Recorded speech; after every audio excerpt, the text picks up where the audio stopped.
जो परमारथ में सिर देवे उसका नहीं कोई जग में बैरी। गुरु रविदास महाराज कह रहे हैं, समझा रहे हैं, दिशा निर्देश दे रहे हैं कि जो परमारथ में सिर देगा उसका नहीं कोई जग में बैरी। कि जो उस परमारथ में भुक्की तिसाओं को जिमावेगा, साधु संतों को भोग लगवावेगा और अपने घर के अंदर ही लोगों को भोजन पानी कराएगा, कि उसके कभी घाटा नहीं होता।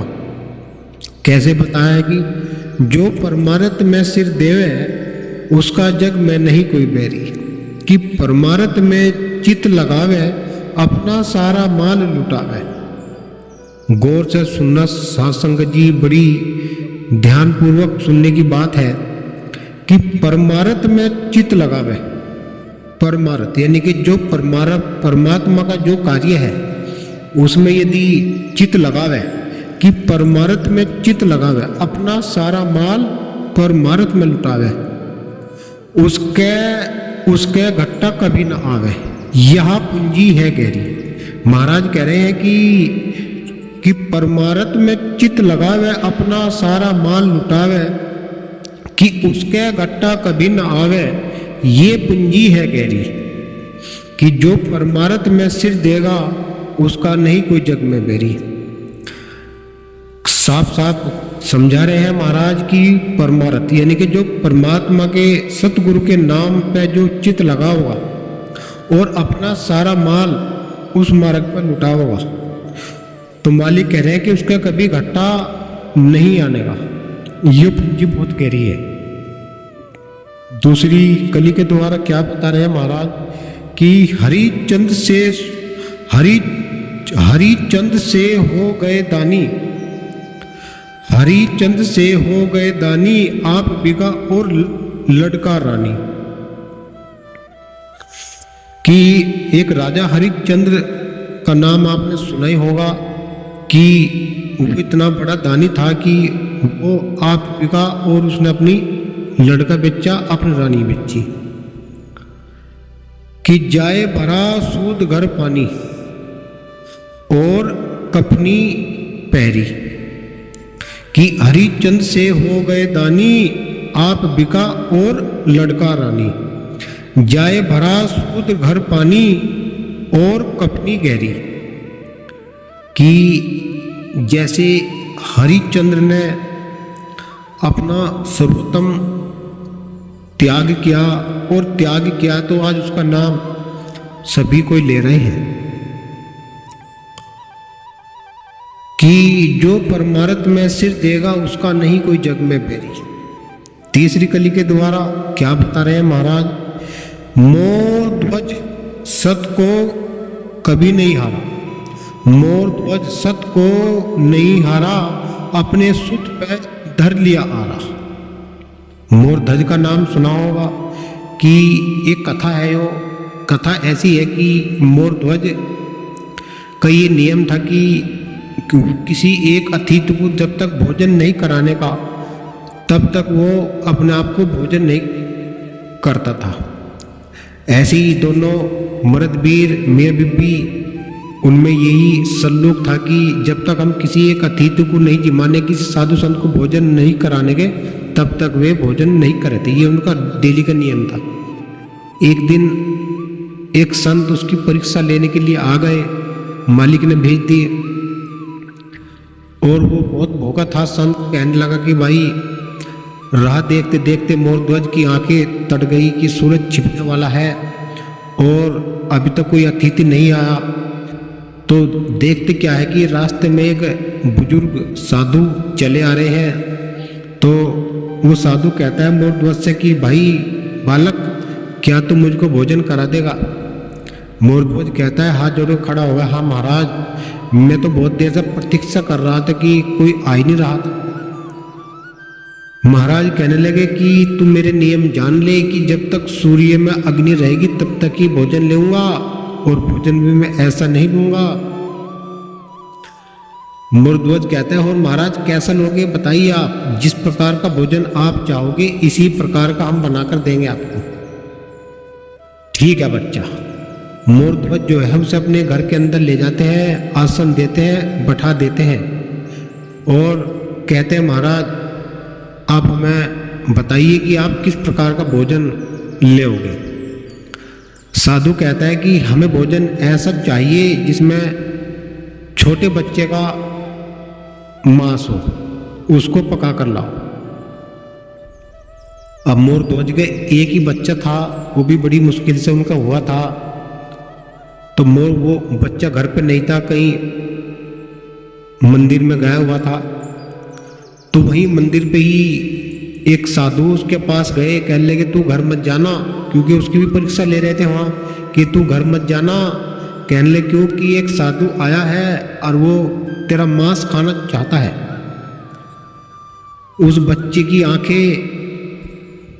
आंखों से पानी की धारा बहने लगी और कहने लगा कि कम से कम ये मेरा मांस जो है किसी साधु की भूख तो मिटाएगा, कि वैसे भी मरने के बाद इसका कोई कार्य मैं इसको नहीं लेता।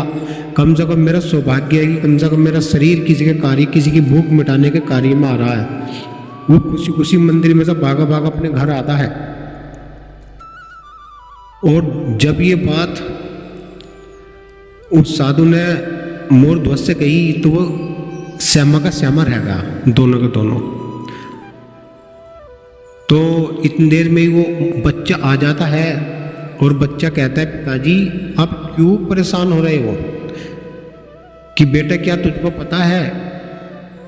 मोर ध्वज का लड़का कहता है हाँ पिताजी मुझको पता है। आप व्यर्थ में ही चिंता कर रहे हैं, ये शरीर फिर भी किसी काम का नहीं आने वाला। आप निसंकोच मुझको काटकर और रांध कर इसको खिला दीजिएगा। वे संत कहने लगे कि बेटा यदि इसको काटती आन और इसको पकाती आन, यदि तुम्हारी आंखों से आंसू गिर गया एक भी भूमि पर, तो फिर भी आपका ये त्याग पूरा नहीं होगा। उन्होंने अपने दिल पर पत्थर रखा, अपने बच्चे को कट्टा पतीले में रंधा और उस महात्मा के समक्ष लेकर उसको आए। जब महात्मा के पास आए लेकर तो महात्मा कहने लगे कि हम इस भोजन को नहीं लेंगे। मोर ध्वज कहने लगा महाराज आपकी इच्छा के आधार पे तो बना है। कहने लगे हम उस घर में से लेंगे जिस घर में कोई बच्चा होगा। कहने लगे मोर ध्वज कहने लगा कि महाराज एक ही बच्चा था, वही आपने काटवा दिया और वो हमने आपको पका कर दे दिया। कहने लगे उसी बच्चे को आवाज़ लगाओ जिसको तुमने काटा है। थोड़ी देर के बाद ही उस बच्चे को भी आवाज़ लगा देते हैं और वो बच्चा जो है कुछ ही पल के बाद अंदर से आवाज़ लगाता हुआ आ रहा है कि पिताजी मैं जिंदा हूँ।